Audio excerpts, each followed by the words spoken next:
Hi, my name is Patricia Summersett, and this is my 5-question interview.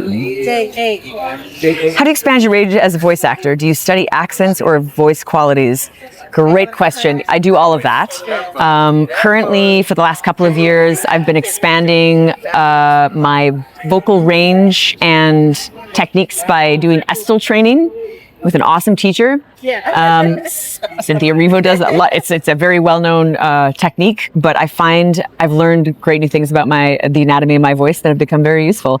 And yes, for characters that need it, and sometimes just on my own, I'll do accent studies. Great website, idea for International Dialect and Archive for all of you aspiring voice actors out there. It's free. Free resource, real people recorded, and they all do like this basic text, and you can get real accents. It's good to use like 1 or 2 references. What's your routine for taking care of your voice, especially during demanding projects?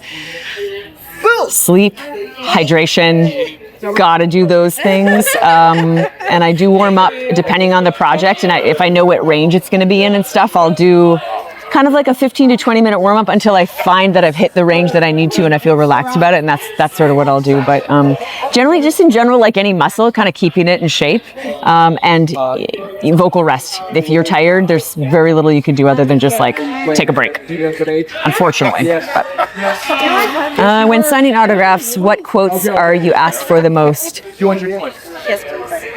There's a quote that I really like from Zelda: "Courage need not be remembered, for it is never forgotten." And so I'll write parts of that one. Open your eyes, protect them all from Tears of the Kingdom. And I write them in English and Hylian. What's the most surprising direction a director has ever given you during a recording session? I mean, everything is a surprise. I can't think of something offhand that would be so surprising. I've gotten conflicting directions before. I remember doing a PCAP session, hilariously. I had one person, like a cinematics director, go, "Okay, we need you to slow everything way, way down and take the corner here but get there, take twice the amount of time to get there." And then I had the other director, because they were both directors on the same game for the same take, come up and say, "I need you to speed everything up. We need to get there faster." And I was like, how do you even do that? But that's acting.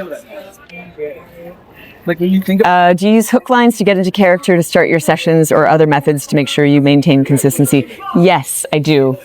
Especially when I'm doing something like accent work or something that's a bit divergent from my regular voice and vocal quality or resting place.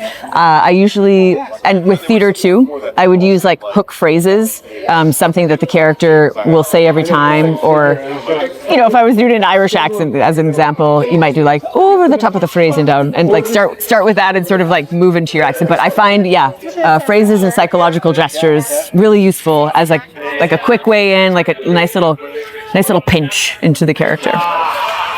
And you can find me on patriciasummersett.com is my website. I'm on Instagram at Summersett_, and just remember the double T in my name. And have an awesome convention.